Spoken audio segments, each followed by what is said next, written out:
Hello and good morning friends, this is Rajiv Mishra, आपका मित्र, आपका शुभचिंतक। एक बार फिर आपसे रूबरू हूं। और मित्रों, आज हम जिस विषय पर चर्चा करने वाले हैं वो आपके लिए बहुत ही महत्वपूर्ण है। बहुत ही महत्वपूर्ण है उन आदरणीय माताओं के लिए, उन आदरणीय बहनों के लिए जिन्हें लाडली बहना योजना का लाभ लेना है। जी हाँ मित्रों, इससे पहले कि हम आपको मुख्य विषय पर ले चलें, हम आपको एक 30 सेकंड में आज की एक घटना बताना चाहते हैं। आज जब मैं अपने घर के पास के लोक सेवा गारंटी केंद्र से गुजर रहा था तो मैंने देखा कि वहां सैकड़ों लोगों की भीड़ लगी हुई है। सैकड़ों आवेदक लोक सेवा गारंटी केंद्र पर आए हुए हैं और आवेदन भर रहे हैं। मेरी बड़ी इच्छा हुई, जुगुप्सा हुई, तो मैं लोक सेवा गारंटी केंद्र के अंदर चला गया और मैंने लोक सेवा गारंटी केंद्र के मैनेजर से पूछा कि आदरणीय, आप मुझे बताना चाहेंगे कि यकायक इतनी भीड़ पहले तो कभी नहीं दिखी, अब ये सैकड़ों की संख्या में लोग लोक सेवा गारंटी केंद्र पर किस चीज का आवेदन लेके आ रहे हैं?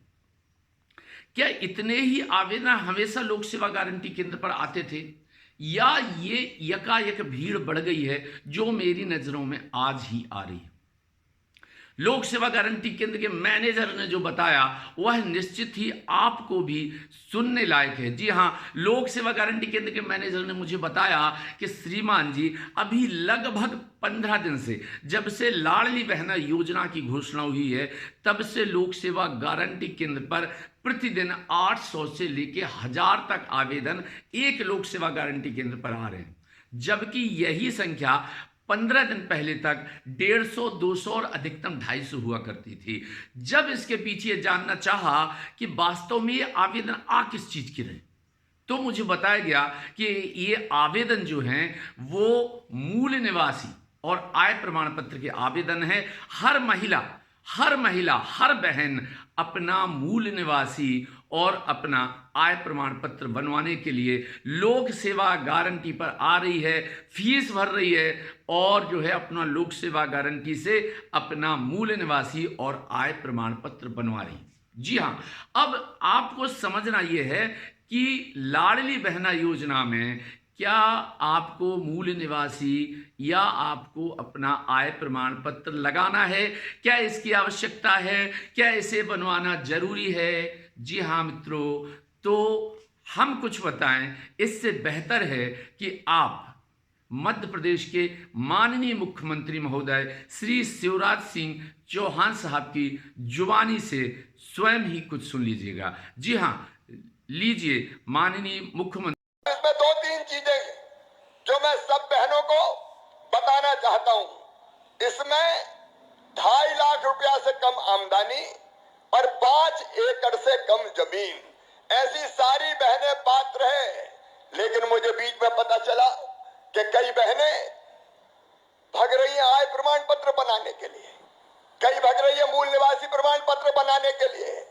मेरी बहनों, मेरी बात साफ सुन लो, तुम्हें प्रमाण पत्र बनाने कहीं नहीं जाना है। प्रमाण पत्र बनाने की जरूरत नहीं है। अरे भैया, ही तो मुख्यमंत्री, अगर प्रमाण पत्र बनाने बहनें भटक गई तो मेरा मुख्यमंत्री बनने का मतलब क्या है? तो मित्रों, आपने सुना मध्य प्रदेश के माननीय मुख्यमंत्री महोदय को, जो स्वयं ये कह रहे हैं कि आपको लाडली बहना योजना का लाभ लेने के लिए किसी भी प्रकार से मूल निवासी या किसी भी प्रकार के आय प्रमाण पत्र की आवश्यकता नहीं है। ये दोनों डॉक्यूमेंट्स, आपको मूल निवासी और आपको आय प्रमाण पत्र संलग्न नहीं करने हैं। केवल घोषणा पत्र पर आपको हस्ताक्षर करने हैं कि हम 2.5 लाख प्रति वर्ष की इनकम की जो सीमा है उससे नीचे हैं। और दूसरा ये कि चूंकि आपका परिवार आईडी SSM परिवार आईडी और आपका जो है खुद का एक SSSM ID पहले से बना है, जो अपने आप में ये सिद्ध करता है कि आप मध्य प्रदेश के मूल निवासी हैं, तो ऐसी स्थिति में आपको मूल निवासी प्रमाण पत्र बनवाने की बिल्कुल भी आवश्यकता नहीं है, ना आपको आय प्रमाण पत्र बनवाने की बिल्कुल भी आवश्यकता है। मित्रों, मैं तो आपको ये बताना चाहूँगा कि जब इस प्रकार की कोई भी योजना आती है तो बहुत सारे बिचौलिए, बहुत सारे दलाल पैदा हो जाते हैं। जी हाँ, ये दलाल, ये बिचौलिए छोटे छोटे घरों में जाकर गरीब महिलाओं, गरीब बहनों के घर पर जाकर उन्हें बताते हैं कि हम आपका काम करवा देंगे, आपको ये प्रमाण पत्र बनवाना पड़ेगा, आपको वो प्रमाण पत्र बनवाना पड़ेगा। जबकि मैं आपको बहुत ही शॉर्ट शब्दों में, बहुत ही कम शब्दों में ये समझाना चाहता हूँ कि इसके लिए आपको क्या क्या आवश्यकता है। एक बार फिर से सुन लीजिएगा।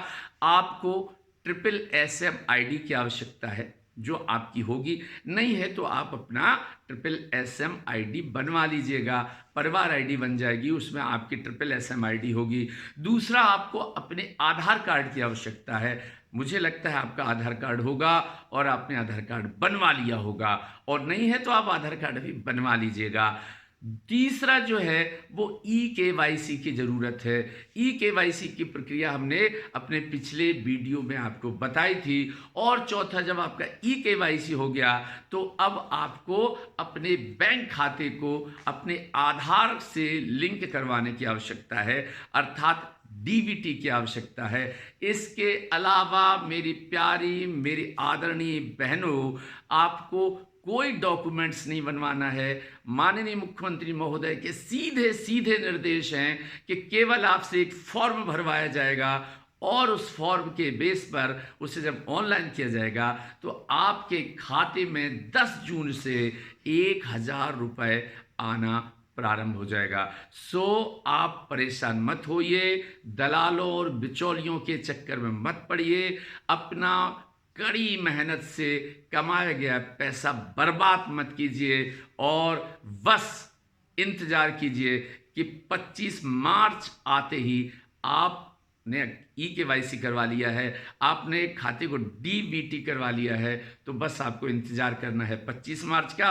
25 मार्च आते ही आप अपना फॉर्म भरिए और बस बैठ के इंतजार कीजिए 10 जून का। जी हाँ, 10 जून का। ऑल द बेस्ट, नमस्ते, थैंक यू, धन्यवाद। आप और आपका परिवार स्वस्थ रहे, मस्त रहे, तंदुरुस्त रहे और आपको बहुत सारी खुशियां मिलें, ऐसी हमारी शुभकामनाएं।